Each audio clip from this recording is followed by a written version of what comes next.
For most of hockey history, defensemen didn't skate. They didn't rush. They didn't create offense. They stayed in one place and hurt people. Today, they might be the most skilled players on the ice. So what changed?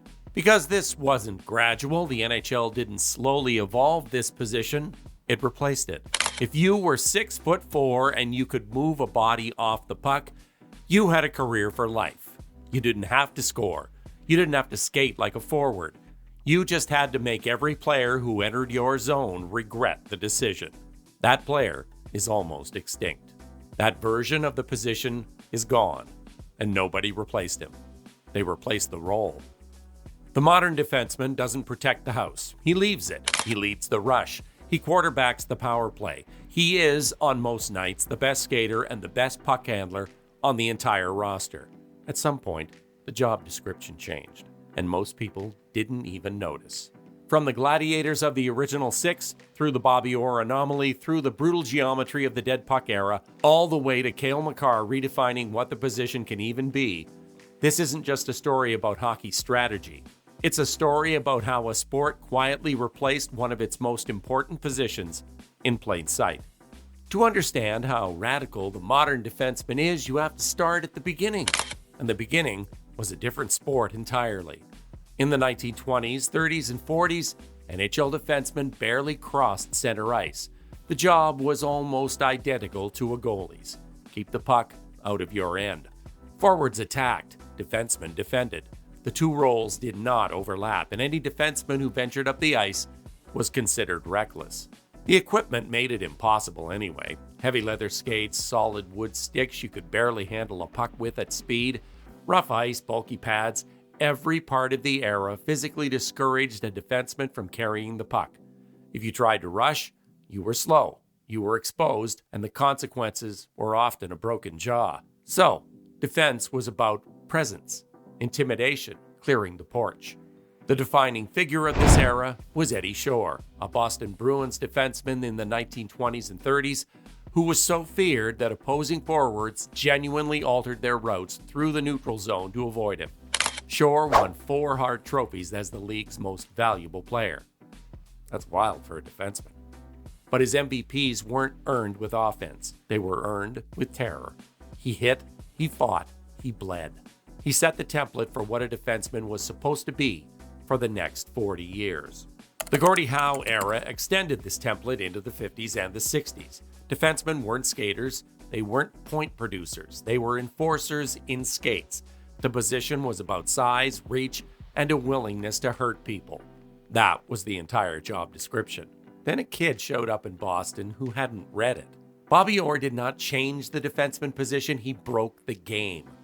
When Orr arrived in the NHL in 1966, defensemen were averaging 20 to 30 points a season. The elite ones might crack 40.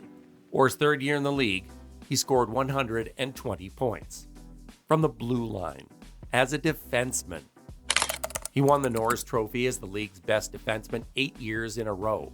He won the Art Ross Trophy as the league's leading scorer twice, something no defenseman had ever done before, and only one defenseman has done since.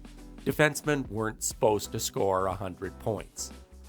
Orr didn't break the record, he broke the idea of the position. What he proved by simply doing it was that the defenseman position had been radically underused for half a century. He used elite skating, the best skating in the entire league, forward or defenseman, to turn defense into offense in a single motion. He didn't pass to a forward to start the rush, he was the rush. He carried the puck through the neutral zone, attacked the offensive blue line, and either scored or set up the play himself. This had simply never been done before, and the league did not know what to do with it. Paul Coffey in the 1980s took the Orr template and pushed it into the run-and-gun Edmonton dynasty. Coffey scored 48 goals from the blue line in 1985-86. 48 goals. That's a 40 goal scorer's number from a defenseman in a single season. 3 cups skating alongside Gretzky and Messier. His offensive numbers from that era are still, 4 decades later, almost untouchable. But here's the strange thing about the Orr and Coffey years. Most NHL teams didn't copy this style. They watched these players score at historic rates, and they decided it was a luxury, a unicorn, something that worked for two specific superstars but couldn't be a system. Most coaches still wanted a stay-at-home, defense-first blue line. The Orr Revolution was admired. Scott Stevens and Chris Pronger were the kings of this era. And what they did at the position wasn't a step backward to the Eddie Shore template, it was something more sophisticated. They weren't just enforcers, they were tacticians who used their bodies and sticks like geometry tools. Stevens didn't just hit forwards, he hit them at exactly the angle that took them out of the play and broke up the entire breakout. Pronger didn't just defend, he used a 6'6" wingspan to occupy two passing lanes simultaneously, effectively playing two positions at once. This was defense as game management. It wasn't about speed, it was about pain and angles, and making the offensive zone feel small, about making forwards flinch a half a second before they received a pass, and that flinch was often all you needed. It worked. Stevens won 3 Stanley Cups in New Jersey playing this style. Pronger anchored multiple cup runs. But the league was watching its TV ratings die. Fans were tuning out. Goal scoring had become a rarity, and the league knew that if it didn't open the game back up, hockey was going to lose its audience. And then the league did something that changed everything. The 2004-05 lockout was the inflection point. The rules changed. The clutching, the grabbing, the obstruction in the neutral zone, all of it got legislated out of the sport. The Giants didn't adapt. They couldn't. The post-lockout rule changes did not immediately produce Cale Makar.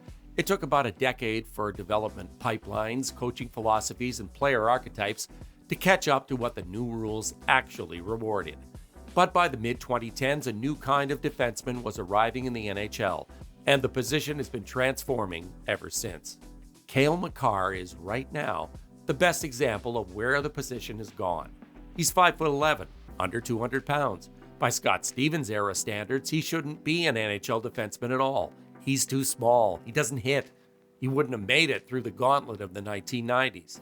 But what Makar does have is the most refined edge work the position has ever seen. And edge work is the technical key to the entire modern revolution. Here's what that actually means. When older defensemen wanted to change direction, they used their full body. They pivoted, they crossed over, they took 2 or 3 strides to redirect. When Makar wants to change direction, he uses the inside and outside edges of his skate blades to pivot in a fraction of that time, holding the puck the entire way. He can fake one direction with his hips, snap to the opposite edge, and create a passing lane that didn't exist a half a second earlier. This is the 10 and 2 skating move you've seen highlighted on every hockey channel, using the inside edges to walk the blue line laterally while keeping the puck protected and the body square to the play. Quinn Hughes does the same thing in Vancouver, Roman Josi in Nashville, Adam Fox in New York. These players have transformed the offensive zone for defensemen by becoming, essentially, the fourth forward on the ice. They don't pass and retreat. They pass and join the cycle. They walk the blue line not as a launching pad for shots, but as a creative space where they manipulate the entire defensive structure of the opposing team. Equipment matters here too. The composite sticks of the modern era are dramatically lighter and more responsive than the wooden lumber of the Eddie Shore years, or even the early aluminum and graphite hybrids of the 90s. Modern defensemen handle the puck with a precision that simply wasn't possible 30 years ago. Custom-fit skates with computer machine blades give them control over edge work that the Scott Stevens generation never had access to. The tools of the position have caught up to the imagination of the players using them. And tactically, the role has been redefined. The modern defenseman runs the power play almost universally. When you watch any NHL team's top power play unit, the player at the top of the umbrella distributing the puck is almost always a defenseman. They are the first into the offensive zone on rushes, and they're often the team's leading scorer from the back end at a pace that would have been considered a once-in-a-lifetime generation outlier in 1995. Cale Makar is not Bobby Orr. But Makar is what happens when the entire league finally accepts what Orr proved 60 years ago, that the most talented skaters on the ice shouldn't be wasted standing still in their own zone. So where does this leave the position? The pylon is not coming back. The 6'5" stay-at-home defenseman who hits and blocks shots and clears the porch, That player still exists, but he's no longer the standard. He's the supporting cast. Almost every Stanley Cup contender now builds its blue line around at least one elite skating, puck-moving defenseman who functions as the team's offensive engine, and pairs him with a defensive partner whose job it is to clean up the gaps that style creates. In 80 years, the position has gone from goalie assistant to enforcer to gatekeeper to fourth forward, and the trajectory has only accelerated. But there's a real question worth asking. The pendulum has swung hard towards speed and skill. At some point, the league always finds a way to swing it back. Will a coach somewhere figure out how to weaponize size and physicality against the small, skill-based blue lines that now dominate? Or is the pure defender genuinely gone forever, replaced for good by a position that looks more like a forward with a different jersey number? So if you're building a team today, do you want the guy who destroys people or the guy who controls the entire game? Because the NHL already made its choice. Drop your pick in the comments. Stevens, Orr, Makar, Pronger, Lidstrom, Bork. Tell us why. We'll be down there reading every answer, and we guarantee there will be a fight about Lidstrom.